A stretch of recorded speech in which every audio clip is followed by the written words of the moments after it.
And we'll get rid of this for a moment. So we're recording again. Let's go back to the PowerPoint, move on. So things move in and out of cells. Cells let certain things in, other things are prevented from leaving or entering, such as proteins and organelles.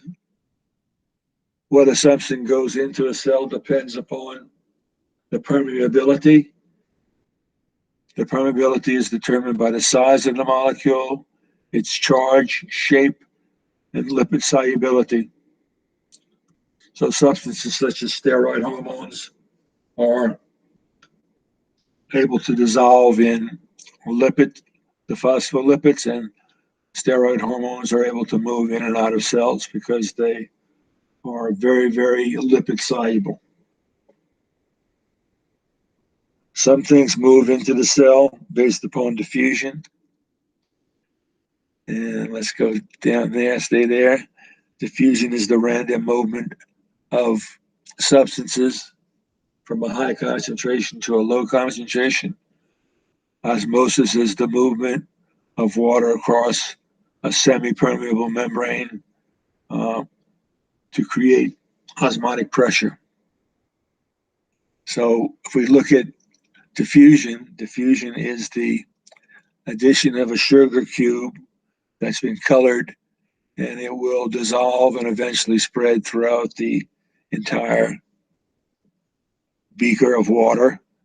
Notice that the beaker is a solvent, the solute is the sugar, the whole thing is a solution. So eventually the sugar will dissolve and spread throughout the water from a high concentration to a low concentration, and eventually it will be distributed equally throughout the solution. So what moves and what doesn't move across cell membranes? Lipid-soluble steroid hormones, small molecules such as water and sodium and potassium that move through specialized channels, large molecules such as proteins and glucose have to have special carriers. Fatty acids are soluble in the membrane. They're able to move in and out. So certain things cross the membrane, certain things don't. That's what semi-permeable means. Certain things go in and out, other things do not. Osmosis is the movement of water from a high concentration of water to a low concentration of water, or from the water is the little blue spheres, from a high concentration of water to a low concentration of water. The more water you have that's diluting this side, that creates a pressure that can be used to do work. So the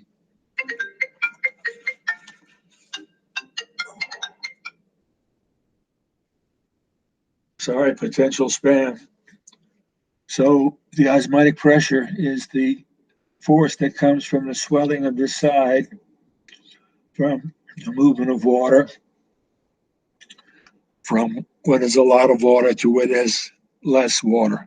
Notice it started off, there's many more water molecules here on this side.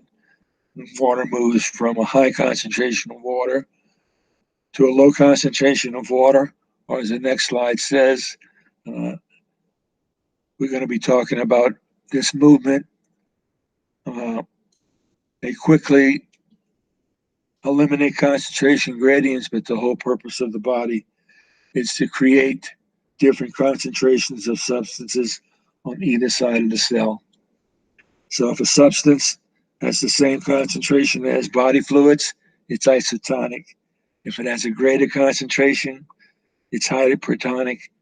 If it has a lesser concentration, it's hypotonic. So if a cell is put in physiological saline, equal amounts of substances will move in and out of the cell. If it is put into a hypertonic solution where there's a lot of dissolved material, water is going to move into the cell and the cell will burst. If the solute molecules are greater outside, if you put a red blood cell in a very concentrated solution, water is going to leave and the cell is going to shrink and undergo crenation, Crenation. Some substances depend on water to push them in. So filtration initiates urine formation as water moves through the membrane. Solutes such as sodium and potassium follow in some situations. Membrane proteins can help in facilitated diffusion, no energy required. So if a substance moves through a specialized channel with no extra energy, it goes from high concentration to low. That's called facilitated diffusion. If a substance moves from a low concentration to a high concentration, that means it's called active transport and requires ATP for energy. ATP is a substance produced as our food is metabolized and how energy is stored.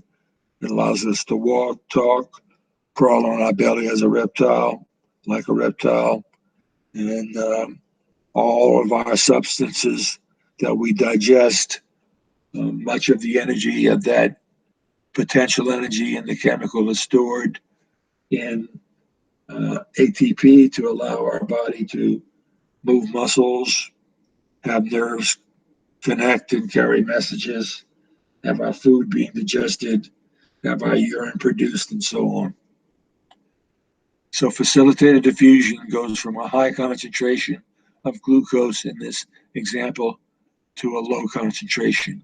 There's much more glucose in the outside of the cell, so facilitated diffusion means there's a specialized pathway or channel that allows substances in a high concentration to move, in this case, from the outside of the cell to the inside of the cell. The sodium potassium pump on the other side, notice that there's much more sodium on the outside of the cell, but the pump can pump out 3 sodiums, even though there's a greater amount of sodium on the outside. But that's why energy is required, because it takes a lot of energy to pump sodium against the gradient, because these positive sodiums will repel these positive sodiums. So it takes energy for the cell to remove sodium from the inside of the cell and to maintain a high concentration of sodium on the outside of the cell. On the other hand, potassium is pumped into the cell by the sodium potassium pump from a low concentration of potassium to a high concentration. So the structure of cells and the whole physiology of cells is determined to keep excess sodium on the outside and excess potassium on the inside.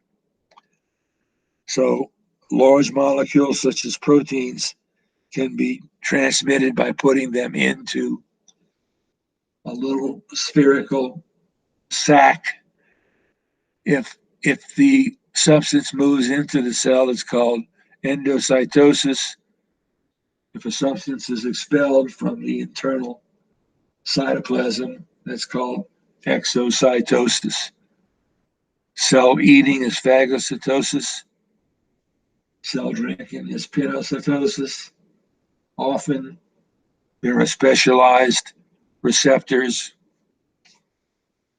surrounding in the vesicle that determines what is put in. So what is either expelled from the cell or put back into the cell.